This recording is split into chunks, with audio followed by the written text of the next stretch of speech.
Indian perfume या fragrance market एक ऐसा समंदर जहां अथाह पैसा है। देसी हो या विदेशी, सभी कंपनीज इस समंदर में से भर भर के पैसा निकालने में लगी हुई हैं। लेकिन इससे पहले हम थोड़ा ये जान लेते हैं कि ये परफ्यूम है क्या, क्या मार्केट है। परफ्यूम बेसिकली एक मिक्सचर होता है फ्रेग्रेंस एसेंशियल ऑयल्स का और कंपाउंड्स का लिक्विड फॉर्म में। और सबसे बड़ा रीजन जो परफ्यूम यूज करते हैं वो है शरीर की दुर्गंध को कम करना और पूरे दिन फ्रेश स्मेल फील करने के लिए।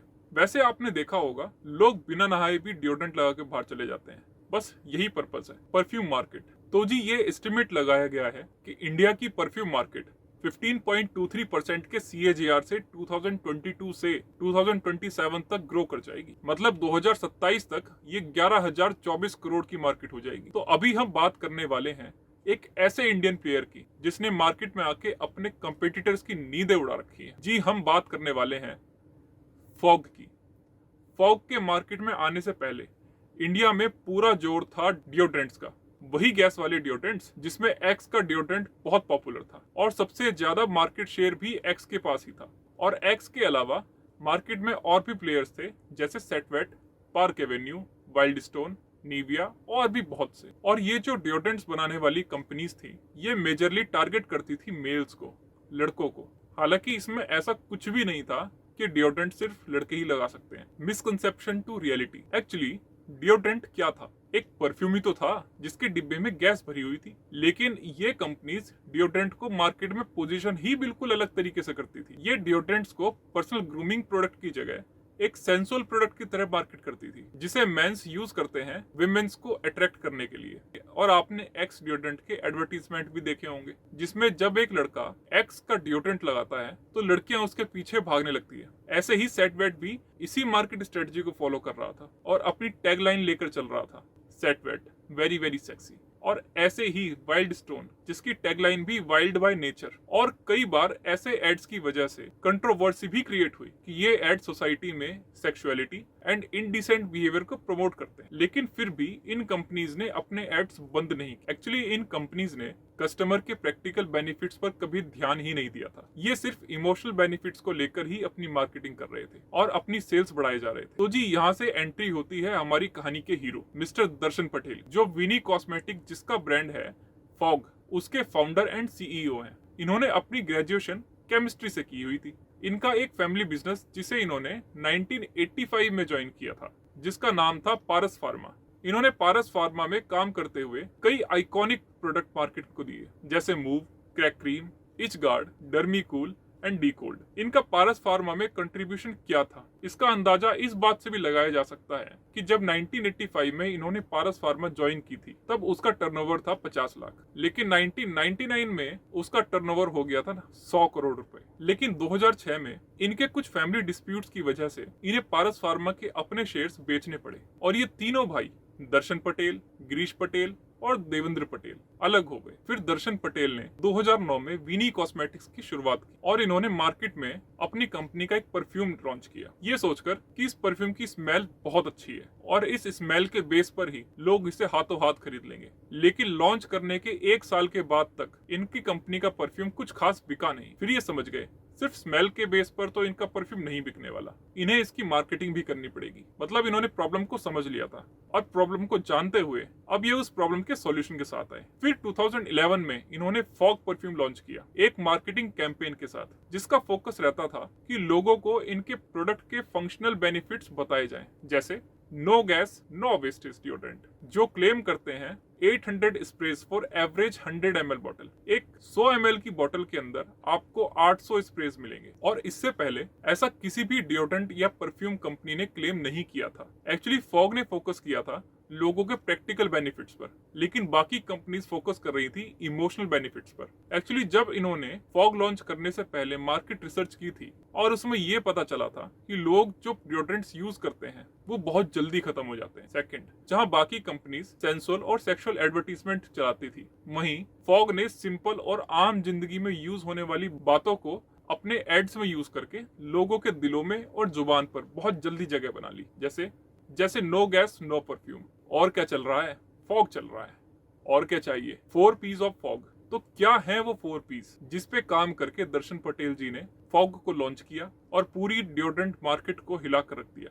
नंबर 1, प्रोडक्ट में भी सबसे पहले आता है प्रोडक्ट रेंज। भैया आप प्रोडक्ट क्या लॉन्च कर रहे हो और जो प्रोडक्ट आप लॉन्च कर रहे हो वो कैसे अलग है मार्केट में पहले से बिकने वाले प्रोडक्ट से, क्योंकि ये प्रोडक्ट ही है जो अल्टीमेटली आपके कस्टमर्स के पास जाएगा और उसे उस प्रोडक्ट से एक एक्सपीरियंस मिलेगा। अब इन्होंने क्या किया, इन्होंने फॉग परफ्यूम को वाइड रेंज ऑफ फ्रेग्रेंसेस के साथ लॉन्च किया। भाई हर ग्राहक एक जैसा नहीं होता और हर ग्राहक को एक ही चीज पसंद नहीं आती। अगर कोई महिला साड़ी लेने के लिए दुकान पर जाती है तो वो पहले 100 साड़ी देखती है और फिर उन 100 साड़ी में से एक साड़ी सिलेक्ट करती है। अब जो बाकी 99 साड़ी बच गई, क्या वो बेकार है या उन साड़ियों को और कोई नहीं खरीदेगा? नहीं, ऐसा नहीं है, क्योंकि जब कोई दूसरी महिला उस दुकान पर आती है तो वो उन 99 साड़ी में से कोई एक साड़ी पसंद करती है और आगे भी ऐसा ही चलता रहता है। और ये जितनी महिलाएं आके अपनी अपनी पसंद की साड़ियां लेती हैं वो यही सोचती रहती हैं कि मैंने सबसे अच्छी साड़ी पसंद करी है और जो बाकी साड़ियां हैं उनके कलर अच्छे नहीं है। तो जी इस दुनिया में कुछ भी अच्छा नहीं है और कुछ भी बुरा नहीं है, ये तो बस सबकी अलग अलग सोच का फर्क है। इसलिए दर्शन पटेल जी ने भी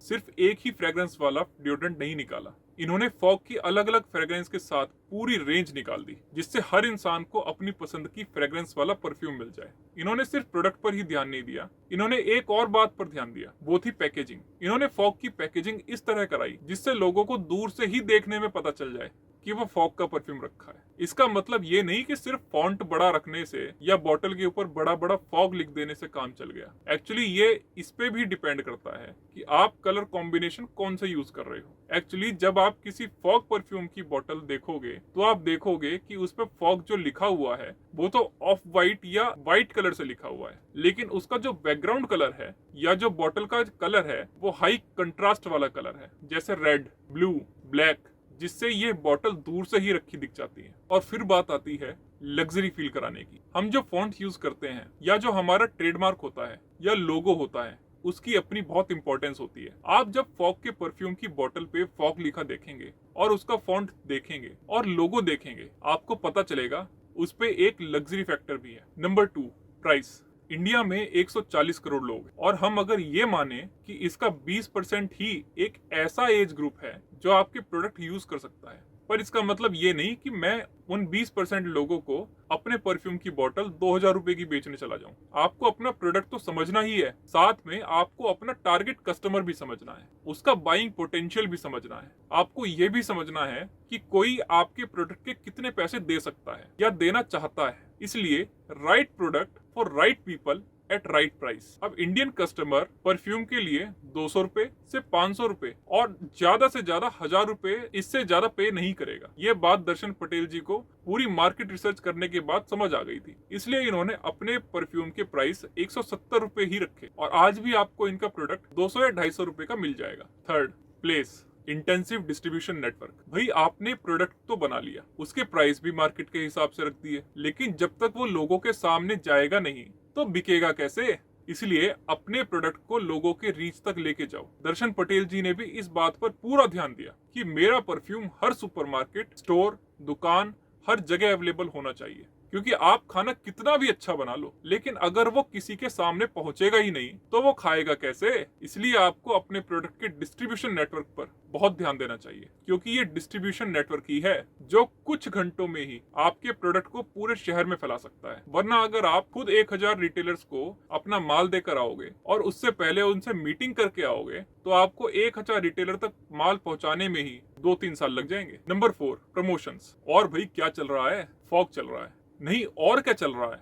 फॉग ही चल रहा है। नो गैस परफ्यूम, और क्या चाहिए? ऐसे कैची लाइंस और जो डेली लाइफ में लोग अपनी बातों में यूज करते हैं, ऐसे एडवर्टीजमेंट्स ने फॉग को बहुत जल्दी मार्केट का लीडर बना के खड़ा कर दिया। ऐसा नहीं कि सिर्फ टीवी एडवर्टीजमेंट्स पर ही फॉग रुक गया, इन्होंने print media, digital marketing, social media, YouTube ads, हर जगह फॉग को प्रमोट किया। जब दर्शन पटेल जी ने शुरुआत में परफ्यूम बिजनेस में कदम रखा था तब इनका परफ्यूम अच्छा होने के बाद भी नहीं बिक रहा था। तब ये समझ गए थे जो दिखता है वो बिकता है, इसलिए फॉग को प्रमोट करने में दर्शन पटेल जी ने कोई कसर नहीं छोड़ी। तो जी ये थे 4 P's, product, price, place, promotion, जिस पे काम करके दर्शन पटेल जी ने मार्केट में सक्सेस हासिल की। इसके बाद फॉग ने विमेन्स के लिए स्पेशल डिओड्रेंट्स भी निकाले और एक बार जब महिलाएं किसी चीज को खरीदना शुरू करती हैं, तो भाई उस प्रोडक्ट की ग्रोथ तो होना 100% श्योर है। और इस तरह मार्केट में फॉग ने धूम मचाने के बाद आज मार्केट का 20% से ज्यादा का मार्केट शेयर कैप्चर कर रखा है। और ये टाइम टू टाइम अपने नए नए फ्रेग्रेंस वाले परफ्यूम्स निकालते रहते हैं, जिससे कस्टमर जब कोई नया परफ्यूम ट्राई करने के बारे में सोचता है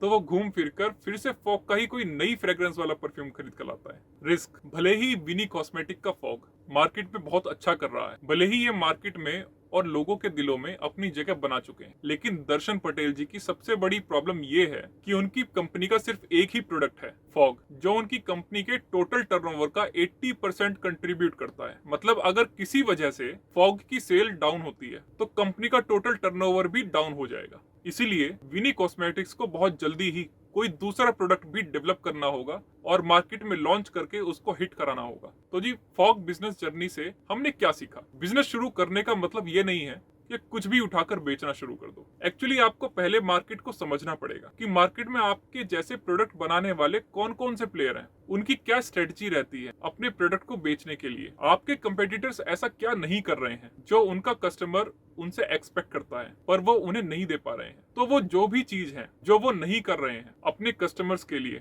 भले ही वो चीज देखने में बहुत छोटी है, लेकिन आप उसी चीज को पिक करो और कैपिटलाइज करो और अपने कस्टमर्स को बताओ कि मेरे प्रोडक्ट में आपको ये मिलेगा जो किसी और प्रोडक्ट में नहीं है। लेकिन साथ में आपको ये भी बताना पड़ेगा कि अगर आप ये अपने प्रोडक्ट में दे रहे हो तो इससे आपके कस्टमर को क्या बेनिफिट हो रहा है। ऐसे ही आप एक डिफरेंशिएशन फैक्टर क्रिएट कर सकते हो अपने और कंपेटिटर के प्रोडक्ट में। तो आपको ये वीडियो कैसा लगा हमें कमेंट्स में जरूर बताइए, और आपको अगर वीडियो पसंद आया हो तो इसे लाइक एंड चैनल को सब्सक्राइब जरूर कीजिए और देखते रहिए लुक ओवर।